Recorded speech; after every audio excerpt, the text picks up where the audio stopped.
वचन, प्यारा वचन, ईशो मसीह का प्यारा वचन, पाव को दीप को राह को रोशन, ये है मसीह का प्यारा वचन, ये है वचन प्यारा। परमेश्वर के धन्य नाम की महिमा हो। प्रभात मनन के सत्र 1963 में आप सभी का बहुत ही विनम्रता के साथ स्वागत करता हूँ। आइए आज के मनन के लिए हम पढ़ते हैं इब्रानी अध्याय 9 पद 4। उसमें सोने की धूपदानी और चारों ओर सोने से मढ़ा हुआ वाचा का संदूक और इसमें मन्ना से भरा हुआ सोने का मर्दवान और हारून की छड़ी जिसमें फूल फल आ गए थे और वाचा की पट्टियां थी। जब इस्राएल मरुभूमि से यात्रा करके आ रहे थे, परमेश्वर उनकी भूख मिटाने के लिए लगभग 40 वर्ष तक बिना रुके उनके लिए उपलब्ध कराया गया स्वर्गीय भोजन था मन्ना।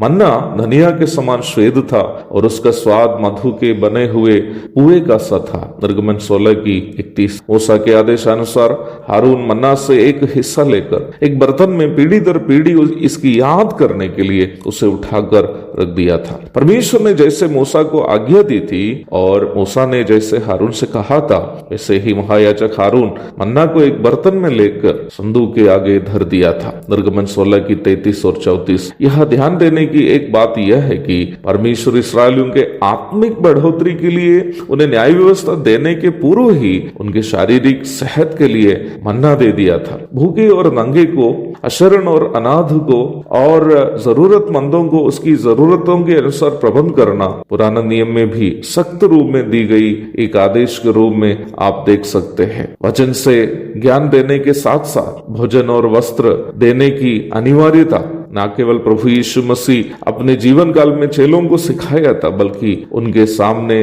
उन्होंने यह बात को करके भी दिखाया था। वचन सुनने आए हुए लोगों को भूखे पेट प्रभु के चेले जब लौटाना चाहा, प्रभु ने उनको ये आदेश दिया कि तुम ही उन्हें खाने को दो। मत्ती 14 की 16। वास्तव में प्रभु इस प्रकार कहने के द्वारा ये सिखा रहा था कि आत्मिक भोजन देने के साथ साथ शारीरिक आवश्यकता के लिए अनिवार्यता के अनुसार उपलब्ध कराना भी जरूरी है। उसके पश्चात प्रभु ही इकट्ठे हुए हजारों की तादाद के लोगों को रोटी और मछली बांट कर देते हुए हम देखते हैं। अनाथों और विधवाओं एवं अन्य जरूरतमंदों की आवश्यकताओं में उनकी आवश्यकता के अनुसार प्रबंध करना दोनों पुराना एवं नया नियमों में एक विकल्प के रूप में नहीं, बल्कि एक आदेश के रूप में कई बार हम देख सकते हैं।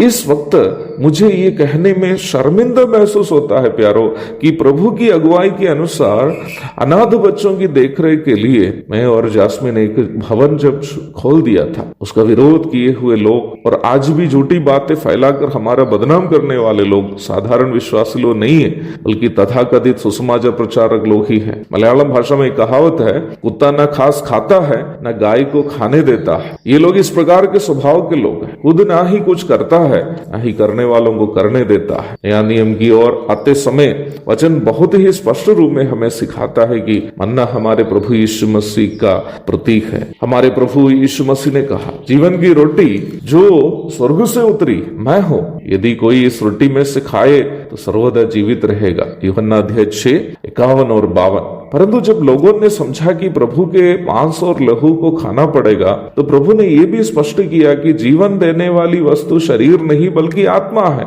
और इसलिए खाना है उन बातों को जो प्रभु ने हमसे कही है। यूहन्ना 6 की 63। अर्थात वचन को हमें खाना होगा जो हमारे आत्मिक जीवन में बढ़ोतरी लाता है, प्रभु के साथ एक व्यक्तिगत संबंध बनाता है। अति पवित्र स्थान में मर्तबान में रखा गया मन्ना परमेश्वर के साथ एक व्यक्तिगत संबंध बनाने में वचन का महत्व को दर्शाता है। जी हाँ प्यारो, एक सही आत्मिक जीवन बिताने के लिए वचन का सही उपदेश सीखना भी जरूरी है।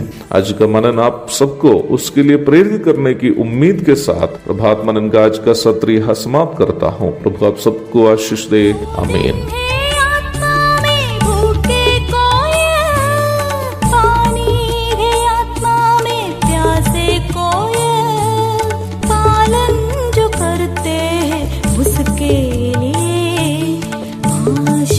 पानी का साधन है।